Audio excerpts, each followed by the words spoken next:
কি হৈছে west বেংগলত? West বেংগলত হিন্দুবিলাকৰ ওপৰত কিয় ইমান অত্যাচাৰ চলি আছে?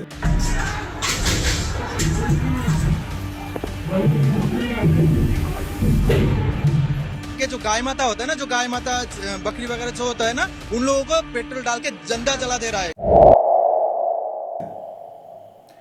এয়া কোনোবা পলিটিচিয়ানৰ চাল নেকি? এই ভিডিঅ'টো শেষলৈকে চাই থাকক, মই আপোনালোকৰ সকলো প্ৰশ্নৰ উত্তৰ দিবলৈ চেষ্টা কৰিম। আহকচোন ভিডিঅ'টো আৰম্ভ কৰোঁ। নমস্কাৰ, স্বাগতম জনাইছোঁ ডিস্কভাৰী চুজ ৰাকেশৰ আন এক ভিডিঅ'লৈ। বন্ধুসকল, আজি কিছুদিনৰ পৰা আপোনালোকে চাগে দেখিয়ে আছে যে ৱেষ্ট বেংগলত কিবা আন্দোলন চলি আছে। হয়, ৱেষ্ট বেংগলত আজি কিছুদিনৰ পৰা আন্দোলন চলি আছিল, কিন্তু এই আন্দোলনে লাহে লাহে উগ্ৰ ৰূপ লৈছে। এই আন্দোলন কৰা লোকসকলে হিন্দু মানুহবিলাকক অত্যাচাৰ কৰা আৰম্ভ কৰি দিছে। আনকি এই হিন্দুবিলাকৰ দোকান, ঘৰ, স্কুল, গাড়ী এই সকলোবিলাক জ্বলাই দিয়া হৈছে। In what authorities are calling a pre-planned and coordinated plot, West Bengal is once again grappling with unrest. ইয়াৰ একমাত্ৰ কাৰণ হৈছে ৱাকফ বিল। আপোনালোকে যোৱা কিছুদিনৰ পৰা ৱাকফ বিল বা ৱাকফ বৰ্ডৰ কথা খুব শুনি আছে, কিন্তু আপোনালোকে ভালদৰে জানেনে এই ৱাকফ বৰ্ড বা ৱাকফ বিল আচলতে হয় কি? গোটেই পৃথিৱীখনত যিমান ইছলাম ধৰ্মী লোক আছে তেওঁলোকৰ এটা নিয়ম আছে। তেওঁলোকৰ মৃত্যুৰ আগত তেওঁলোকে নিজৰ সম্পত্তিৰ, সেয়া লাগিলে টকাই হওক বা সেয়া লাগিলে মাটিয়ে হওক বা সেয়া লাগিলে সোণেই হওক, নিজৰ সম্পত্তিৰ কিবা এটা অংশ ৱাকফ বৰ্ডত দান কৰি যাব লাগে। যিহেতু গোটেই পৃথিৱীখনৰ ইছলাম ধৰ্মী লোকসকলে নিজৰ জীৱনত কৰা ইনকামৰ কিবা এটা অংশ দান কৰি যাব লাগে, সেইকাৰণে 1954 চনত ৱাকফ বৰ্ডৰ স্থাপন হৈছিল। আৰু এই ৱাকফ বৰ্ড স্থাপন হোৱাৰ পিছতে ইছলাম ধৰ্মী লোকসকলে ৱাকফ বৰ্ডত দান কৰিবলৈ আৰম্ভ কৰি দিছিল। এই ইছলাম ধৰ্মী লোকসকলে দান কৰাৰ আৰু ৱাকফ বৰ্ড স্থাপন কৰাৰ এটা উদ্দেশ্য আছিল। ইয়াৰ উদ্দেশ্যটো হৈছে যিমান ইছলাম ধৰ্মী নিবনুৱা বা দুখীয়া মানুহ আছে তেওঁলোকে যাতে এই ৱাকফ বৰ্ডৰ দানৰ জৰিয়তে লাভৱান হ'ব পাৰে। কোনোবাই এই ৱাকফ বৰ্ডৰ দান কৰা মাটিত ব্যৱসায় কৰিব পাৰিছিল, স্কুল কলেজ খুলিব পাৰিছিল, বা কোনোবা নিবনুৱাই এই ৱাকফ বৰ্ডৰ জৰিয়তে শিক্ষা লাভ কৰিব পাৰিছিল। আপুনি ৱাকফ বৰ্ডৰ সম্পত্তিৰ তালিকাৰ বিষয়ে জানিলে আচৰিত হৈ যাব। ভাৰতৰ ভিতৰত আটাইতকৈ মাটি বা আটাইতকৈ সম্পত্তি আছে ৰেলৱে বিভাগৰ হাতত, তাৰপিছত আহে ডিফেন্স বিভাগ আৰু তাৰ পাছতে আহে ৱাকফ বৰ্ড। আৰু এই মাটিবিলাকো একেবাৰে বেষ্ট লোকেশ্যনত আছিল। সেয়া লাগিলে বিৰাট ডাঙৰ চিটি এখনেই হওক বা সেয়া লাগিলে বিৰাট ডাঙৰ কোম্পানী এটাৰ ওচৰতে হওক, একেবাৰে বেষ্ট লোকেশ্যনত এই মাটি সম্পত্তিবিলাক আছিল। আৰু ইছলাম ধৰ্মী লোকসকলে বিশ্বাস কৰে যে নিজৰ মৃত্যুৰ আগত মানুহক যদি কিবা এটা অংশ দান কৰা যায় নিজৰ সম্পত্তিৰ, তেতিয়াহ'লে আল্লাই তেওঁলোকক জান্নাত নাচিব কৰায়, মানে জান্নাতত স্থান দিয়ে। এতিয়া আচল কথাটো হ'ল, যদিও ৱাকফ বৰ্ডৰ অফিচিয়েলি আৰম্ভণি 1954 চনত হৈছিল, কিন্তু ইয়াৰ আচলতে আৰম্ভণি বহু বছৰ আগতে হৈছে। বহু বছৰ আগৰে পৰা ইছলাম ধৰ্মী লোকসকলে ৱাকফ বৰ্ডত দান কৰিয়ে আছিল, যি দানৰ কোনো সঠিক নথিপত্ৰ নাই এতিয়ালৈকে।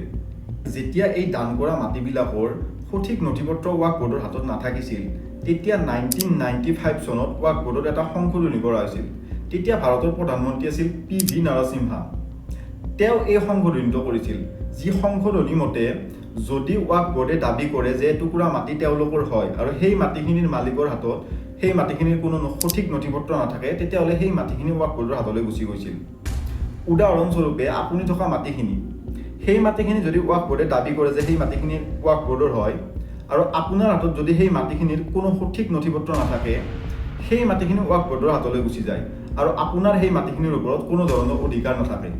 আপুনি ভালদৰে ভাবকচোন, ভাৰতৰ প্ৰায় 50% মানুহৰ হাততে নিজে থকা মাটিখিনিৰ সঠিক নথিপত্ৰ নাথাকে।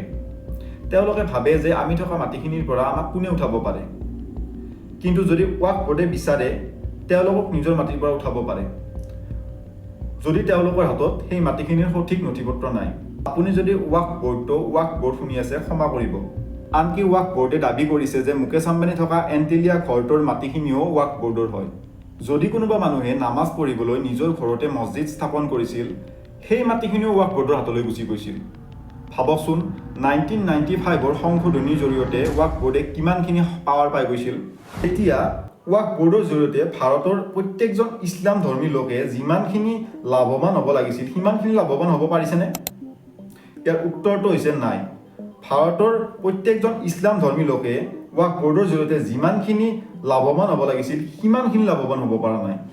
2012 চনত কৰ্ণাটকৰ ৱাকফ বোৰ্ডৰ চেয়াৰমেনে এটা ৰিপৰ্টত দাবী কৰিছে যে কৰ্ণাটকৰ ৱাকফ বোৰ্ডৰ বহুতো প্ৰপাৰ্টি গোপনে বিক্ৰী কৰা হৈ আছিল। আনকি 2 লাখ কোটি টকাৰ এটা ডাঙৰ প্ৰপাৰ্টি ৱাকফ বোৰ্ডৰ কিছুমান মেম্বাৰে এটা বিল্ডাৰৰ হাতত বিক্ৰী কৰি দিছে। যি মাটি ইছলাম ধৰ্মী লোকসকলে বহু বছৰৰ পৰা ৱাকফ বোৰ্ডত দান কৰি আহি আছিল, সেই মাটিকে ৱাকফ বোৰ্ডৰ কিছুমান সদস্যই গোপনে ভূমাফিয়া, ডাঙৰ ডাঙৰ কোম্পানী, ডাঙৰ বিল্ডাৰৰ হাতত বিক্ৰী কৰি আছিল। এতিয়া এই ৱাকফ বোৰ্ডৰ ওপৰত চৰকাৰে কেইটামান সংশোধনী কৰিব বিচাৰিছে।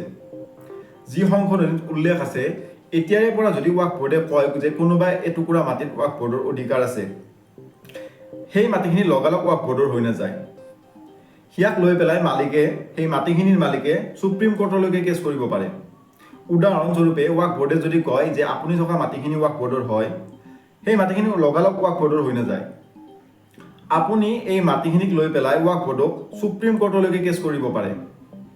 লাগিলে সেই মাটিখিনিৰ সঠিক নথিপত্ৰ আপোনাৰ তাত নাথাকিবও পাৰে। নতুন সংশোধনী মতে ৱাকফ বোৰ্ডত 2জনী মহিলা আৰু নন মুছলিম মানুহেও জড়িত থাকিব পাৰিব।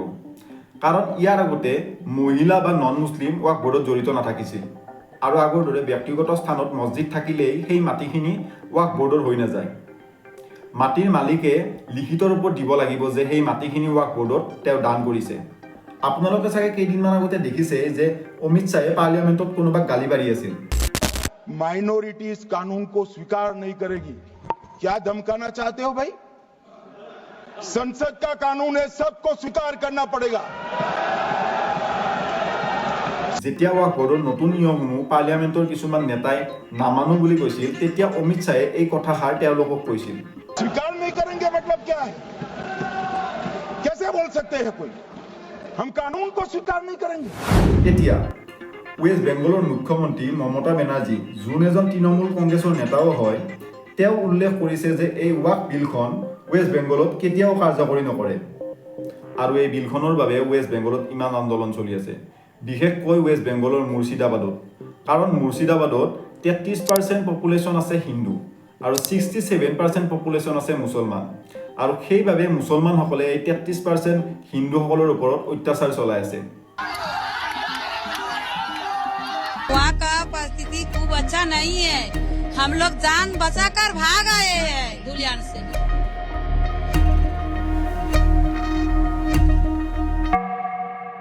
এতিয়া প্ৰশ্ন হয়, এই আন্দোলনবোৰ তেওঁলোকে নিজেই কৰি আছে নে তেওঁলোকৰ দ্বাৰাই কোনোবাই কৰোৱাই আছে? কাৰণ চৰকাৰে এই বিলখন এমেণ্ডমেণ্ট কৰাৰ একমাত্ৰ কাৰণেই আছিল তেওঁলোকে যাতে এই বিলখনৰ জৰিয়তে লাভ উঠাব পাৰে। কিন্তু এটা কথা ঠিক যে আন্দোলন কৰি পেলাই চেণ্ট্ৰেলৰ ডিচিশ্যন এটা চেঞ্জ কৰিব পৰা নাযায়। বাৰু, এই আন্দোলনটোৱে অনাগত দিনত কি ৰূপ লয় আমি তাক নিশ্চয় দেখিম। বন্ধুসকল, ইমানখিনি আছিল আজিৰ ভিডিঅ'টো। মই যিমানখিনি ইনফৰমেশ্যন আপোনালোকলৈ দিব পাৰোঁ দিবলৈ চেষ্টা কৰিছোঁ। যদি ভিডিঅ'টো এতিয়ালৈকে চাইছে, প্লিজ এবাৰ শ্বেয়াৰ কৰি দিব আৰু অজানিতে যদি কিবা ভুল হৈ গৈছে ক্ষমা কৰি দিব।